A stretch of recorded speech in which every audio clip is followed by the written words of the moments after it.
jatuh bangun dari usaha koran. Itu sebelum usaha koran itu saya sebelum merit, jadi saya masih lajang. Sampai saya menjual cincin mas untuk modal. Cincin kawin saya jual satu.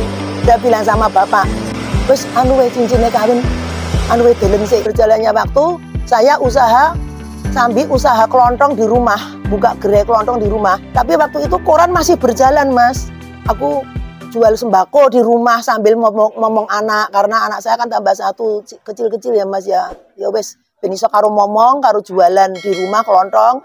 Korannya tetap saya punya tenaga satu untuk loper koran. Nah ini proses apa Bu?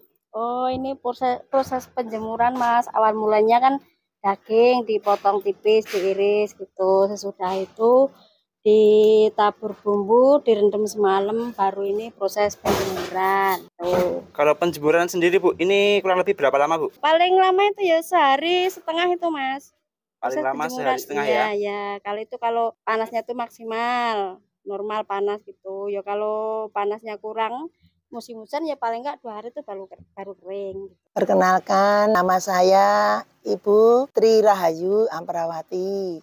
Biasa dipanggil Ibu Yayu. Saya pemilik abon Kasatria yang meliputi abon sapi, abon ayam, serundeng, dendeng, rambak, dan tambahan lagi kremes. Alamatnya di Jagalan RT 01 RW 12 Kecamatan Jebres.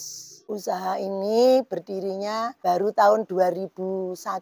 Waktu itu saya jualan di rumah itu saya tulisin jual abon, jual dendeng. Nah, kenapa saya bisa memberanikan jual abon, jual dendeng? Karena dari basis ibu saya itu sudah ada basis ibu saya itu dagang sapi. Ibu saya itu dulu jagal sapi.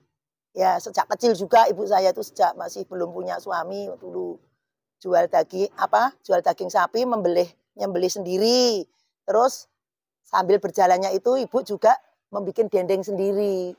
Ya. Kalau masih ingat Bu, dulu awal bikin itu dari modal berapa itu Bu?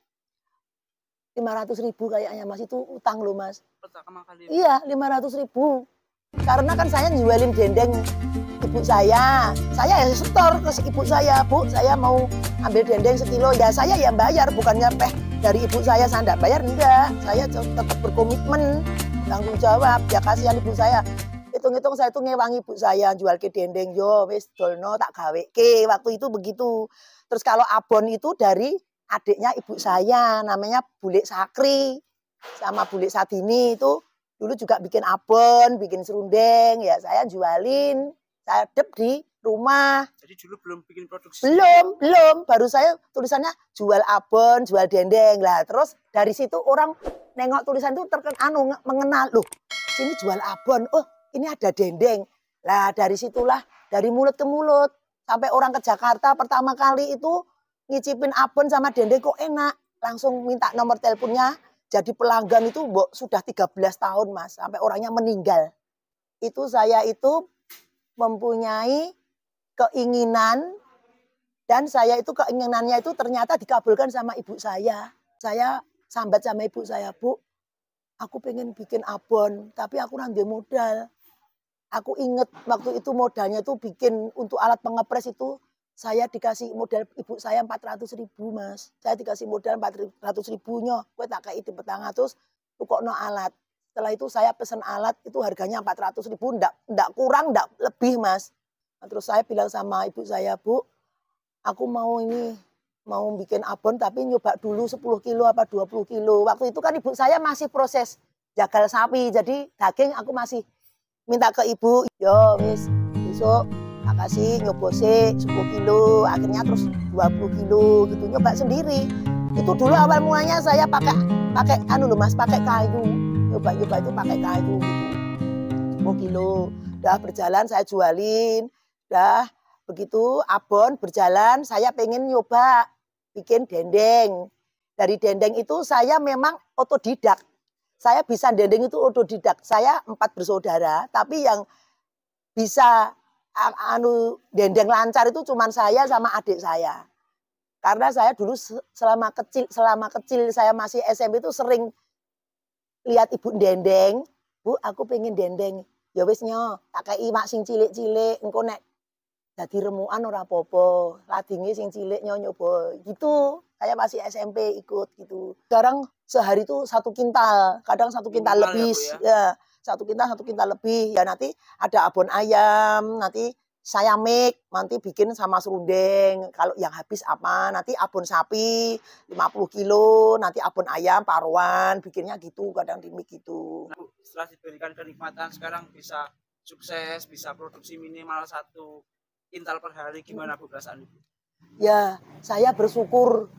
Bersyukurnya gini Mas, saya melewati ini itu tidak dengan membalikkan tangan, tidak dengan bicara doang, maksudnya tidak dengan ini itu, pokoknya saya dengan mau saya nyatakan dengan tindakan saya, mau saya nyatakan isoku opo toh, saya pengiran ini saya laksanakan. Oh aku kok pengen nyoba ini, delalah itu didukung sama ibu saya. Berarti dukungan sama doa ibu saya itu betul-betul mandi Mas bagi saya. Sampai saya enggak punya modal, saya diberi modal tadi kan doa seorang ibu itu betul-betul Mas aku didoakan bener itu. Terus perasaan Ibu gimana Bu setelah sekarang sukses? Ya gimana bersyukur Mas. Sekarang kan saya sudah menjelang senja. Jadi anak saya sudah 3-nya mentas. Besok ini usaha ibumu harus ono sing lanjut nih. Ojo mandek. Eman-eman ibumu leng rintis. Awale tenan.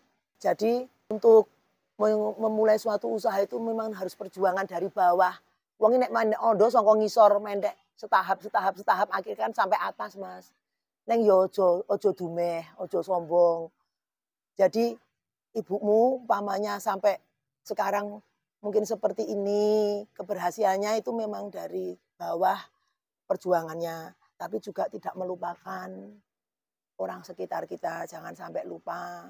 Saya bisa seperti ini itu karena doa dari sesama kita, orang di sekitar kita. Gitu loh Mas, tidak lepas. Ya sarannya pokoknya kalau memulai usaha itu mau mempunyai bidang yang disenangi itu benar-benar ditekuni dulu, diselami melalui percobaan-percobaan, terus untuk kelayakannya dikonsumsi itu harus benar-benar bisa dipertanggungjawabkan gitu loh Mas. Itu baru nanti sedikit-sedikit dicoba toh, terus dipasarkan, caranya digetok tular ke kanan kiri lewat mulut ke mulut. Jangan putus asa. Masalah modal jangan menjadi rintangan. Saya dulu enggak ada yang memberi, mau hutang ke bank juga enggak berani sing dienggo tombokan apa. Ya, jadi ya semampunya kita. Nanti suatu saat kita mesti memetik buahnya. Sudah percaya aja. Jadi ya opo enenge sik dienggo kuwi. Itu loh Mas.